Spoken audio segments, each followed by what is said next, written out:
we engage with the Apparel Group India for a few of their businesses in a technology consulting framework.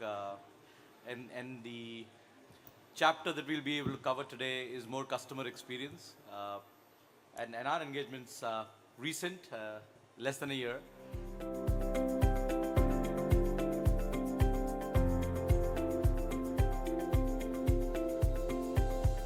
When we met with Abhishek, I think the one thing that stood out was customer obsession.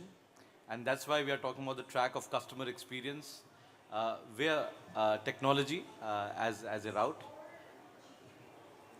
But, I'd like to start by, introducing Abhishek into the discussion to just give us a brief about the Apparel Group and, what's the overall motivation and objectives at this point.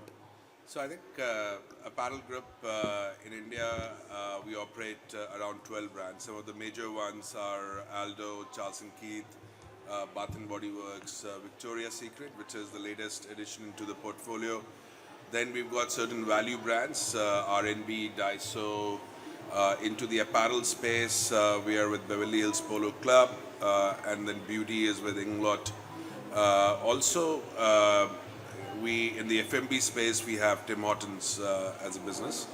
So these are some of the brands that we operate. I think when we met the GreenHonchos team around 7-8 months back, it was more to discuss a pain point that we had in the business. I think COVID sort of led all of us to quickly develop a eComm business. And we grew so fast. So, just to give a perspective, we were less than 1%. Our eComm business was less than 1% in 2019, while last year we closed almost 30% of our total business as eComm, and that base continues as we have brick and mortar coming back in full strength this year. So while we developed the business very quickly, we figured out there were a lot of pain points that were there from a customer experience perspective. And that's where we got GreenHonchos in to really look at our brand platforms and, figure out solutions on many aspects.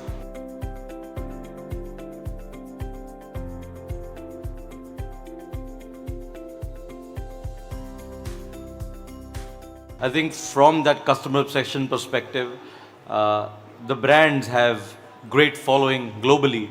And one of the key things was to match that experience for a global consumer and also for an omni-channel and an omnipresent consumer. The experience that the offline stores were able to offer to its customers, I think Abhishek and the team were extremely critical about those journeys not getting compromised in any way. So as GreenHonchos, we are a headless commerce stack. It doesn't need to be a particular product. That's the nature of composable commerce. They already were on the Salesforce Commerce Cloud. We'd come in, the Bath & Body Works was under implementation. They needed a review and a governance framework. There need to be measurability, a monitoring framework as well. So that is where we came in with an Ascent framework that we had. Just brief tenets about it. In technology, pretty much everything is transparent and measurable, especially in e-commerce. There are metrics to the entire framework. In fact, our framework asks a few questions as well. Some of them are on the screen as we speak. Is the technology optimized and smooth enough for running? Is it optimized for consumer experience, for smooth operations? How do we measure it on an ongoing repeatable basis? And what is the next call to action from a technology standpoint?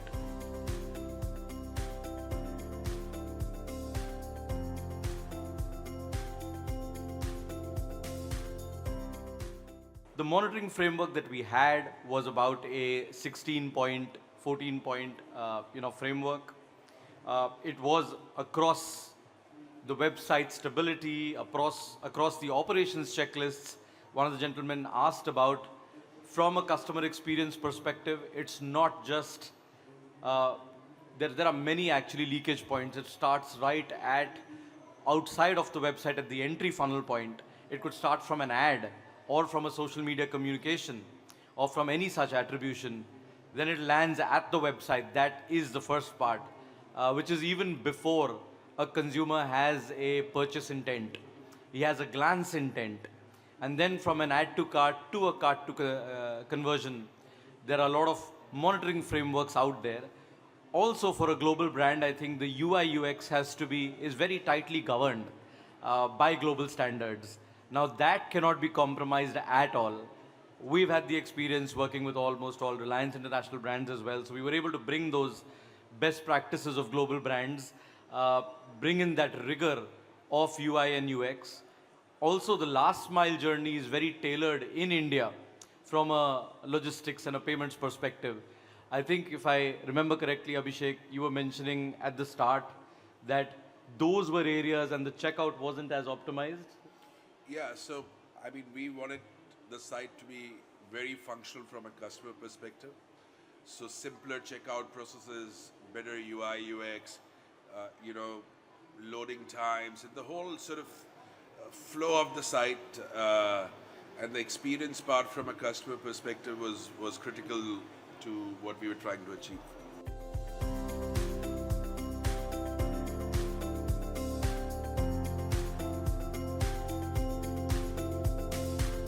So we started off with Bath and Body Works, moved on to Victoria's Secret, have a very similar methodology of consulting framework, managing the implementation, even with another implementation partner, where we have our weekly cadences, we have our monitoring frameworks and dashboards, both real time as well as weekly and monthly cadences in place that have helped maintain the consistency and measure that over time.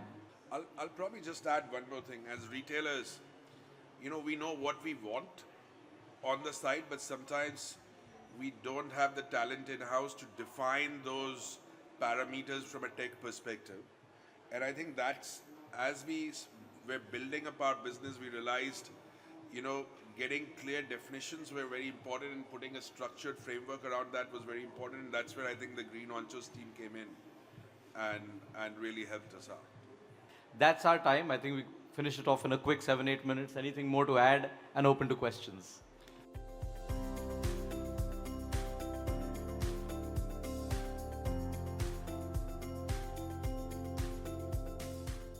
I think one of the objective challenges we had and faced was there was a deficiency in, as a metric, there was bounce rate.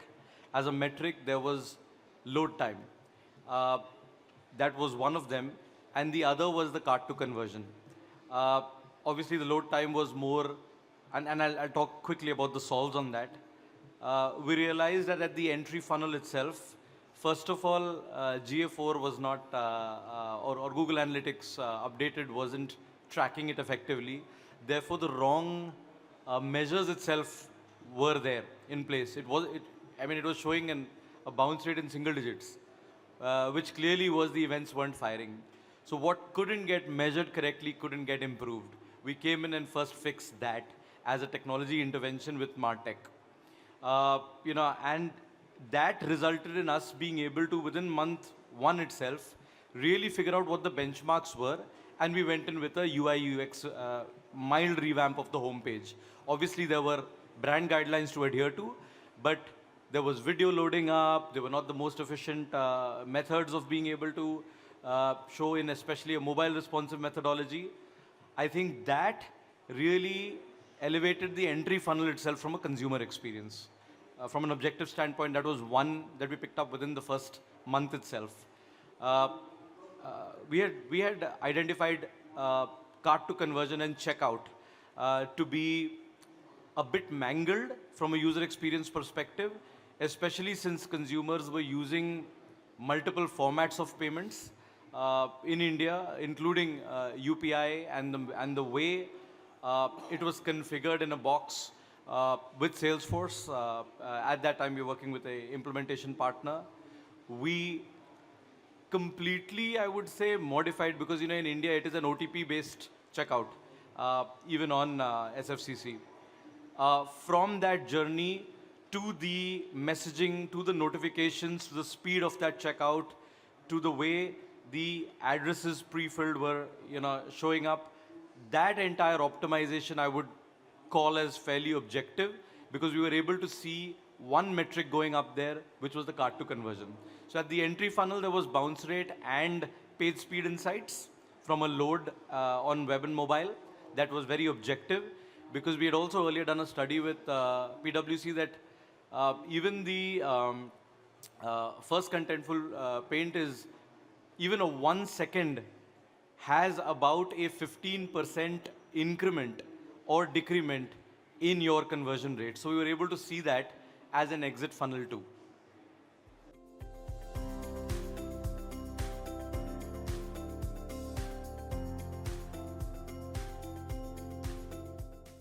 I think customer experience number one, which was a business problem, clearly if the metrics from a competitor standpoint or a general landscape were slightly a notch below, the idea was let's improve customer experience.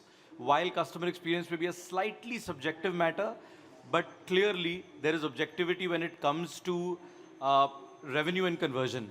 I think we did see, if I may say, and you can back that up, about a 12 to 14% increase in the add to cart rate, which as a percentage improved the business and the top line by that much on the same spend.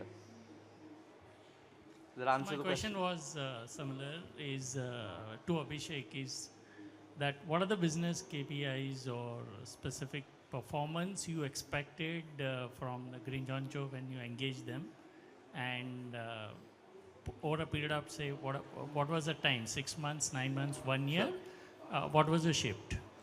So when we sort of going through the changes, we were almost 1% conversion, and our target was to take it to 1.5. I'm sorry, my question is not an operating KPI. What was the, I'm saying you are a business person. So at an end you will look for a sales or a margin or XYZ. So what was two business KPIs which you felt that needed to shift?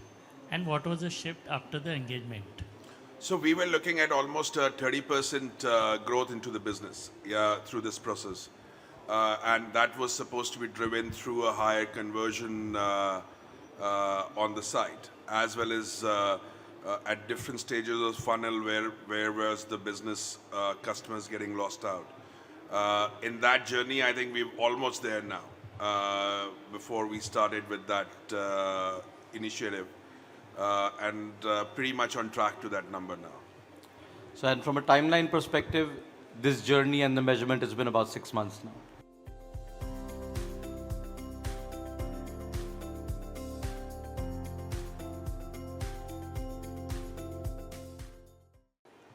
Navin, you had to work with a partner who was also implementing Salesforce. How easy or difficult was it? Because when two partners starts working on the same thing and objectives could be different for both of them, how easy or difficult is it to manage that? So I'll first take a deep breath on that. So yes, I think that was one of the key challenges. Actually, it was more a surrogate challenge. I wish Abhishek had warned me enough before we'd signed up. We were introduced to the challenge of the third-party implementation team slightly later. But yeah, I mean, to be honest, that's on a lighter note. We knew what we had signed up for. We were well in connect with the Bangalore-based team. I guess folks on Salesforce know exactly what we're talking about. There are challenges. We actually sat on the brand side. There can't be 3 teams in this. There are only 2 teams. We actually took on the entire project management framework, governance, and implementation. So we're actually running the project management sprints from the brand end. We actually even sat at the brand's office often, or the brand sat at our office, and we were one team. So yes, it's a tough role because obviously there could be bandwidth issues. There could be, and that's where one of our key jobs was actually the SRS and the BRDs, documenting the details functionality-wise. So when, let's say, the sprint was being delayed by a week or 2 weeks, the project governance frame body like he and me would have had to step in. It happens. It's part of what we've signed up for. but yes, it keeps things honest because one of the issues, to be honest, even from the enabler ecosystem was, I think Abhishek was very fair at that and saying, you know what, we are business folks. We might not be giving the right BRD or the SRSs and having the right review timeline KPIs with the implementation partner. So if we have more technology competence and understanding of that project management cycle from our end, maybe the third party implementation partner could do better. So while it starts off a bit greasy, but it can work out like a well-oiled machinery. It might actually help the third party implementation partner deliver better. So we have reached a stage of that. Any, do you think that's a fair? No, I think there were only two sides, and us and GreenHonchos were on one side, as far as because they were representing our interest into the whole conversation. So, we don't have the competence in-house to actually project manage some of the tech issues that come up into the process. And having somebody who's advising us and guiding us into that process is very important. Good. I think we're done. If no more questions, thank you so much for your time. It was a pleasure. Take care. Thank you.